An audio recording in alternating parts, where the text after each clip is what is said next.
Friends, આજે આપણે બનાવે ખટ્ટા મગ। સૌથી પહેલા હું તેલ મૂકી દઉં। મેં 2 ટેબલસ્પૂન ઓઇલ લીધું છે, એ ગરમ કરવા મૂકી દઉં। 2 ટેબલસ્પૂન ઓઇલ, આ છે 2 ટેબલસ્પૂન ઓઇલ, એ ગરમ કરવા મૂકી દઉં। હવે શું છે, મેં એક નાની વાડકી મગ રાતના પલાળેલા, એને મીઠું નાખીને પ્રેશર કુક કરી કાઢ્યા 5 વિસલ સુધી। આ આપણા મગ છે। બીજી સામગ્રી જોશે 8 પાંદડા લીમડાના અને 2 લીલા મરચાં, અડધી વાડકી ચણાનો લોટ અને 1 વાડકી ચણાનો લોટ, અડધી વાડકી દહીં, એનું મેં આવી રીતે મિક્સચર તૈયાર કર્યું છે। એને મીઠું, મરચું, ચપટીક ધાણા જીરું અને સાકર। મીઠું તો નાખી ચૂકી છું। હવે આપણે જીરાનો વઘાર કરવાનો। આમાં શું કરવાનું? આમાં જીરાનો વઘાર કરવાનો।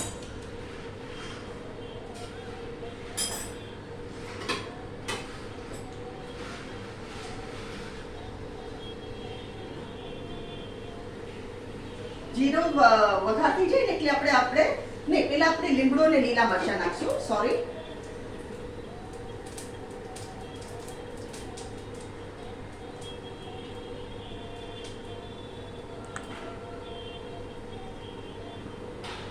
આમાં લીમડો અને લીલા મરચાં આવી ગયા।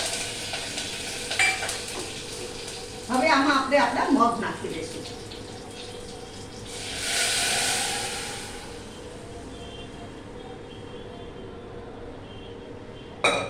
અને આ આપણું બાટર નાખી દઈએ આપણે, ચણાનો લોટ, દહીં અને વોટર, પાણી। આમાં પાણી નાખું છું હજુ, તમારે જેટલું થીક જોવે ને એ પ્રમાણે તમે કરજો। 1 વાડકો ચણાનો લોટ, અડધી વાડકી દહીં।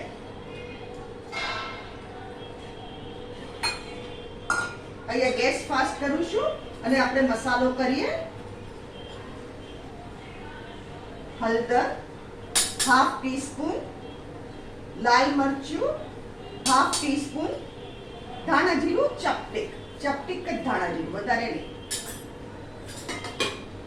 અને સાકર।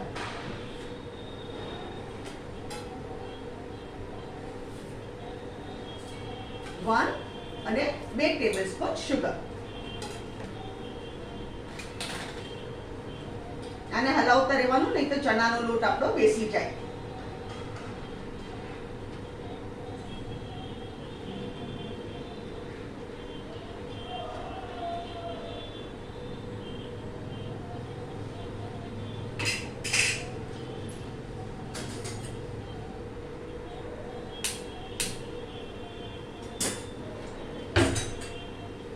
ઓલરેડી આપણા થીક થવા આવ્યા।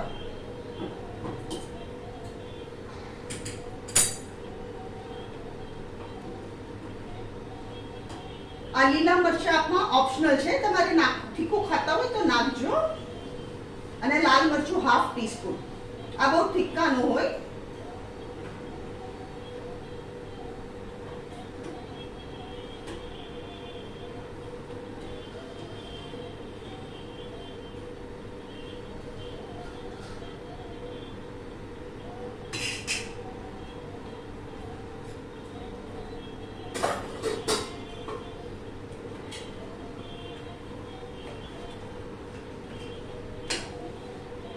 મસ્ત થઈ ગયા આપણા મગ, એકદમ ખતખતી ગયા અને ઠીકે રસો થઈ ગયો।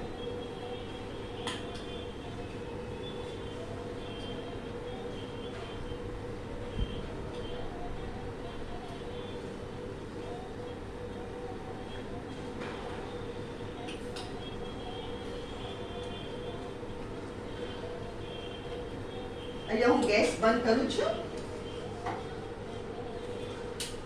ફ્રેન્ડ્સ, આ છે આપણા ખટ્ટા મગ અને ગુવારના શાકની રેસીપી તમને હું ઓલરેડી આપી ચૂકી છું મારી ચેનલ પર। અને આ રાઈસ, અગર તમને આજની મારી રેસીપી પસંદ આવે તો મારી વિડીયોને લાઈક કરો, શેર કરો, મારી ચેનલને જરૂરથી સબસ્ક્રાઈબ કરો।